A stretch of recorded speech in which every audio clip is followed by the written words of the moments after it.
Fox Business Alert, we are on earnings watch. Advanced Micro Devices reports first quarter results after the bell. So Wall Street is expecting $1.29 per share for profit and $9.89 billion in revenue.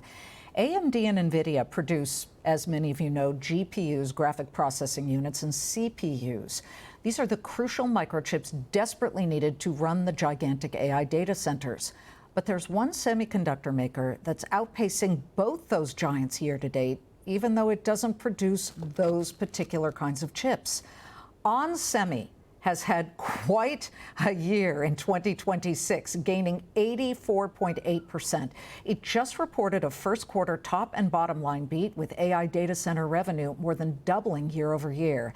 Joining me now, Onsemi CEO and President Hassane El-Khoury. Hassane, your stock earlier this session hit a 52-week high this morning of 105 and change.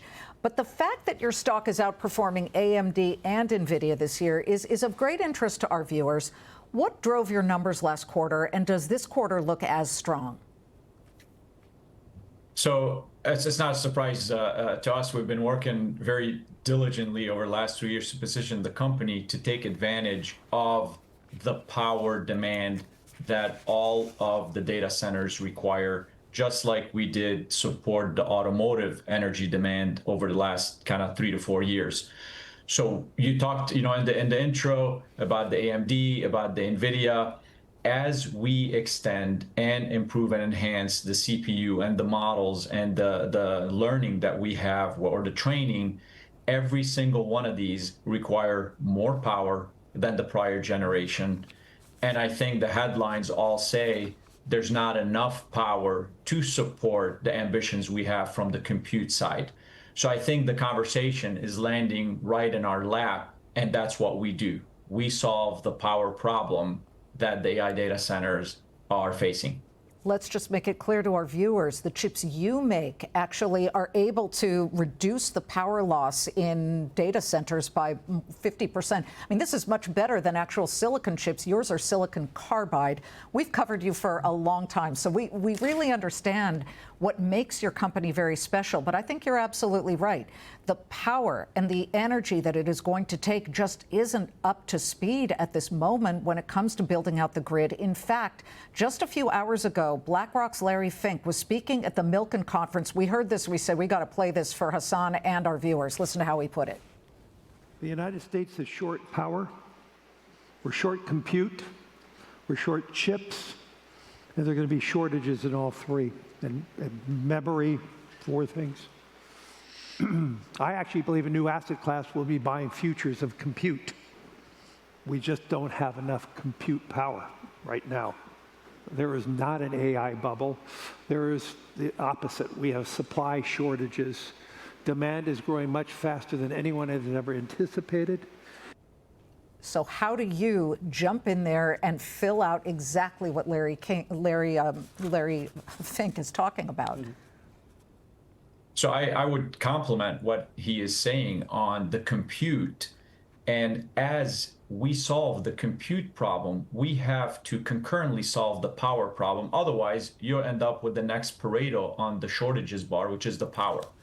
And we have to solve power in 2 ways. One is we need more power, that's for sure. I'm not arguing against just the efficiency. But while we build out the power, which takes time, we have to look at using the power in a much more disciplined way. And that's where the transparency of power usage in AI data center comes in. To give you an example, people talk about, oh, well, 1% improvement is not a big improvement. I would argue 1% improvement can power 1 million homes for a year, or can increase the compute power of an existing data center without adding more power as a pipeline into it. That's the power of efficiency, and we have to solve that while we build out and solve the shortages, whether it's in compute or the next shortages, which is in power, and that's what Onsemi is working on. And there are a whole slew of other shortages too. As we've been reporting, nearly 50% of data centers right now and the projects have been delayed or canceled this year because of things like shortages of electrical equipment, transformers, switchgear, batteries. It's almost like if you can't seal up the walls or put in the fixtures unless you've roughed the plumbing first.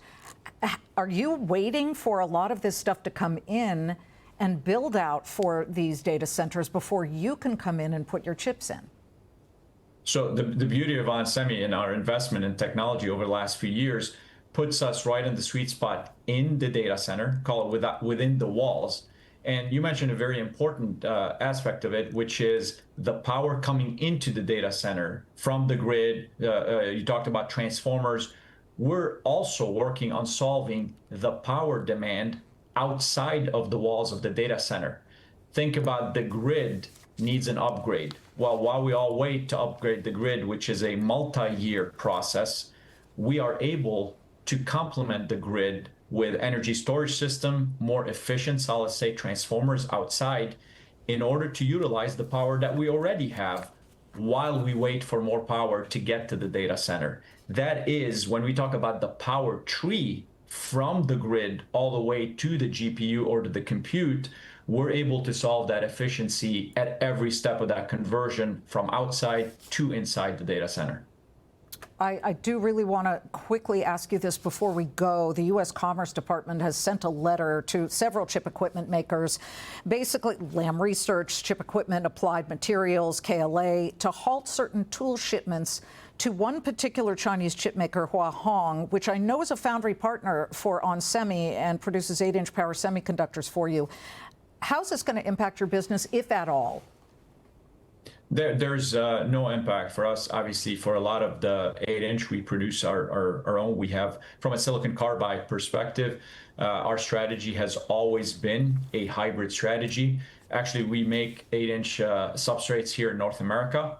So from a supply resilience and supply assurance and really continuity from any geopolitical concerns, we are in a very robust position, and a lot of the growth that we've seen is coming from that supply resilience that we've established over the last few years. Coming out of COVID was a harsh lesson to learn, and we've kept investing in the resilience in our supply chain and our footprint, which has a large portion of it already here in North America. You know, I mentioned on the call yesterday, on our earnings call, we're the only US-based power semiconductor company with manufacturing in the US that's able to provide and solve that power tree comprehensively.